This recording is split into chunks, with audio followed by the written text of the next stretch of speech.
శ్రీ లలిత సహస్రనామాల్లో 24 మరియు 25వ శ్లోకం.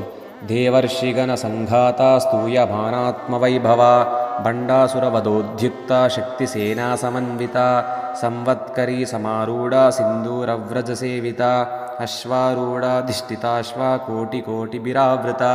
ఈరోజు ఈ 2 శ్లోకాల యొక్క అర్థం తెలుసుకుందాం. దేవర్షిగణ సంఘాత స్తూయమానాత్మ వైభవ. సంఘాతము అనగా నరకము. అటువంటి నరకము నుండి దేవతలను, ఋషులను, ఘనములను రక్షింప కొనియాడబడుచున్న దివ్యత్వము గలది. బండాసుర వధోద్యుక్త శక్తిసేనా సమన్విత. బండడు అను రాక్షసుని సంహరించుట యందు ప్రయత్నించు స్త్రీదేవతల సేనలతో చక్కగా కూడియున్నది. సంవత్కరీ సమారూఢ సింధూరవ్రజ సేవిత.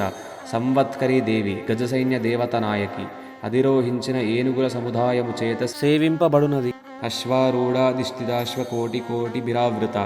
కోటానుకోట్ల గుర్రాలపై తేరిన సైన్యంతో స్వయంగా అశ్వారూఢురాలై దర్శనమిచ్చే తల్లి. ఓం ఐం హ్రీం శ్రీం శ్రీమాత్రే నమః.